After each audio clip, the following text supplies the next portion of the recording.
my name is Cedric Williams and I'm an artist. Today and for the rest of the week, I will be on the journey of plein air painting out here in Sparks, Nevada. So right now, we're currently at Sparks Marina, and I really want to start on a nice fresh 9x12 canvas. I really want to get the fore, middle, and the background in the mix just to make it a full composition, which also includes some of the buildings thereof. It's going to be a very busy painting, but I'm excited for the journey. All right, so we've got our 2-inch flat here, of which I'm going to use to prime my canvas. We've got a number 1 flat, so I want to use that, just kind of use the edges to draw out my composition. And we also have the filbert, which is going to be great for trees and maybe even the mountains. And then we've got this very tiny one here just for details. Let's move on. All right, so we're off to our color wheel. So we'll start down from the greens. We've got the sap green, chromium oxide, olive green, red medium hue, yellow cadmium. We've got your burnt umber. We've also got your alizarin crimson. This here will be your yellow ochre, ultramarine blue, raw umber, cerulean blue, titanium white, and of course we've got aquanacridone magenta.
Oh, I'm going to change it back. The pink is just an undertone. Yeah. So excuse me later on if you ever come back around and you see it. This is 40 minutes right here. You're doing pretty good. Thank you. Thank you. I'll be. This is Lapse 3. I don't know. Oh, gotta catch the pelican. See him? Oh yeah, it's really beautiful. This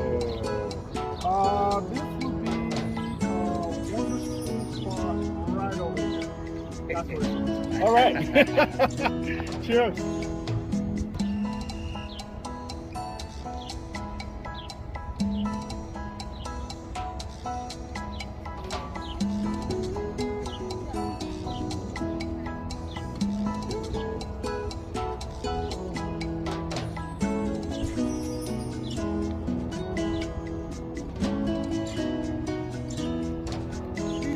Where you from, DJ? San Diego, but I live here in Sparks. Awesomeness, awesomeness. How do you like it out here in Sparks? It is garbage. I want to go back to San Diego. All right, San Diego it is, everyone. But for the time being, this is not perpetual. Let's keep it moving. Right. So here's what I'm going to do. I wanted to kind of elaborate a little on tone and value. Yeah. So as you can see, we've got a little bit of the, we have a lot of the ultramarine blue, yeah, with a tad bit of white. We got some of the mixture of the nasty greens thereof. Yeah. Right. We've got sap green.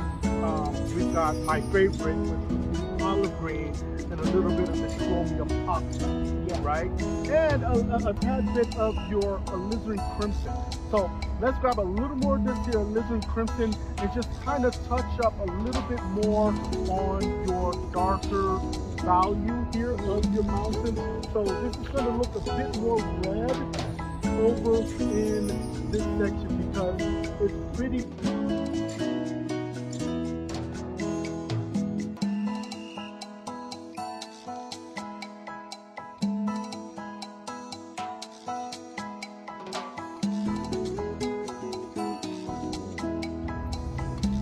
Right over here, brush it down. Brush it downwards and then brush it up, right? Let's get a little bit of this yellow cadmium and add a little more of that sap green. And there you have it. Right over here. Yes, there you go. Right? Yeah. Right? Right there. That's right above that billboard. Yeah.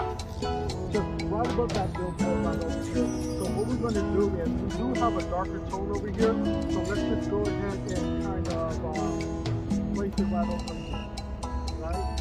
Yeah. So this is thick pink, that's fine. This will work. Pick it up just a tad bit. We'll just kind of blend as you go. So let's go ahead and use a little bit of raw sienna. So it's just being mixed with raw sienna, and we're just kind of mixing it over in this area. Let's touch it up with just a little bit of the white to bring that earthy tone out. Yeah. Great, right? Yeah. Let's do that. Bring it over here. Let's get, we're going to just kind of saturate the color a little bit, and we're also going to be using the direct color. So it is kind of rocky over here, so we will make it look more earthy. Yeah. Right? We do have rocks over there, but not too much, but we want to still see what we have over here. Now, knowing the base, it gets completely dark, so I'll reserve that area for, later on. I'm going to go for the mid-tone. Now with the mid-tone, I'm going to add a little bit more white here. And I'm just going to kind of drop it right over here. Okay, it's not light enough. So let's add a little more white. Look at that. Right?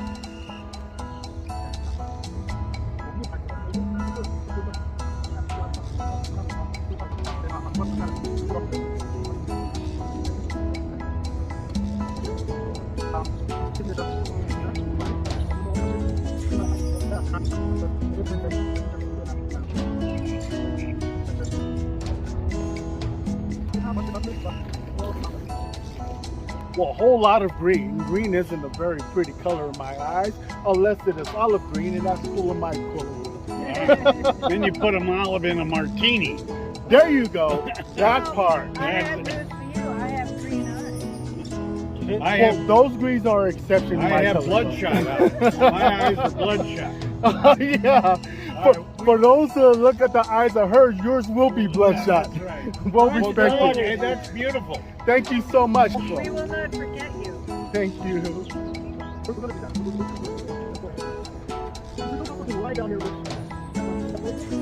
And I'm really glad you,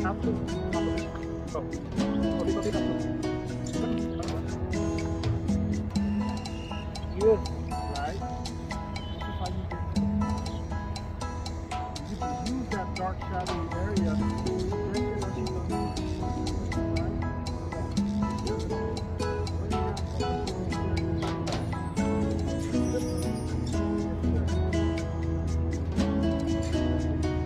I really want to darken this up.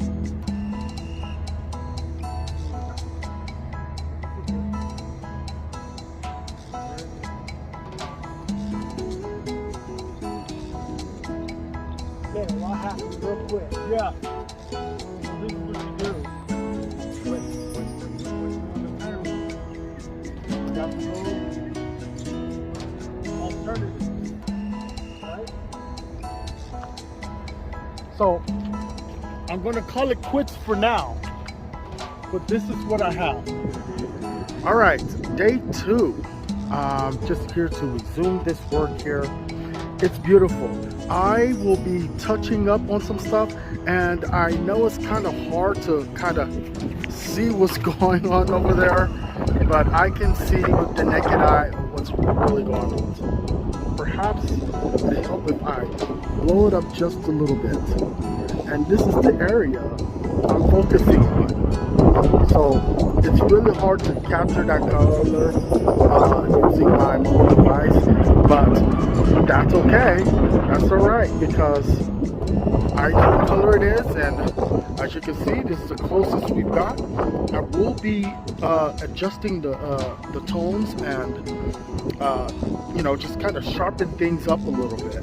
So I've come up with a nice warm mixture for this building here, which is right next to this.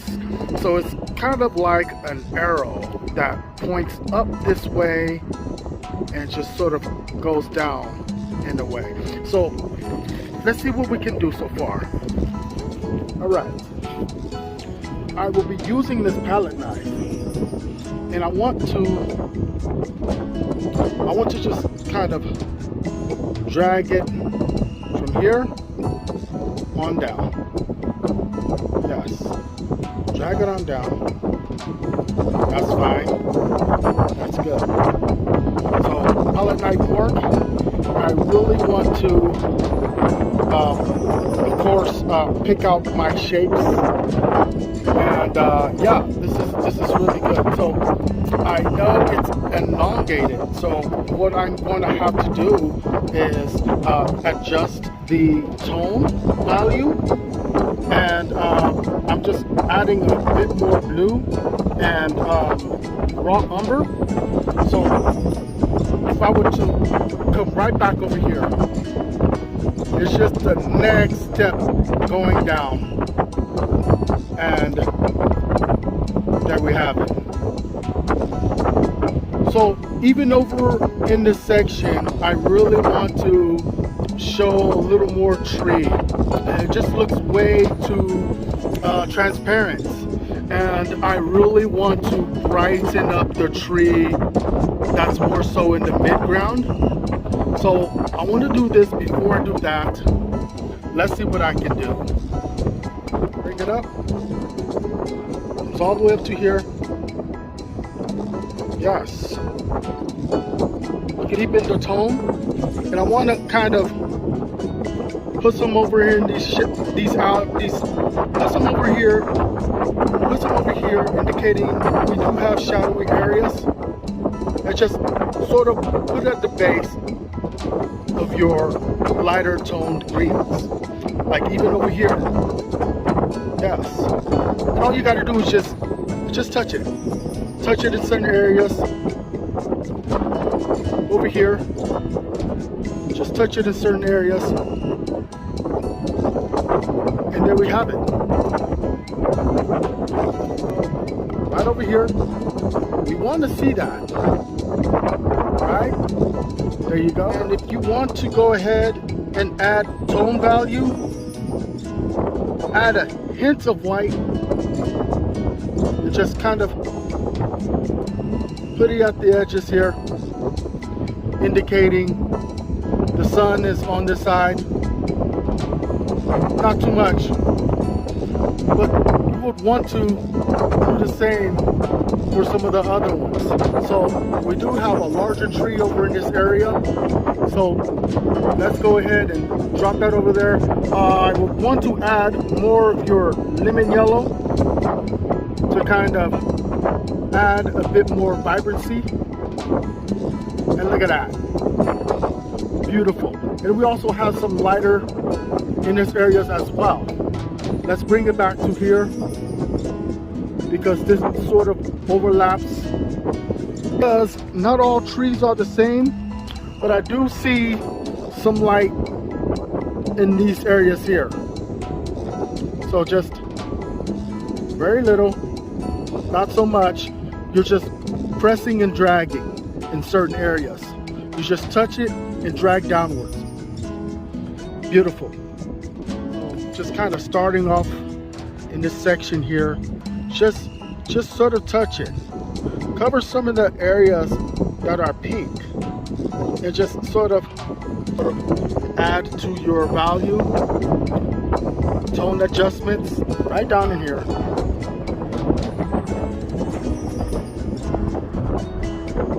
Yes. Even here. A little more. Bring it there.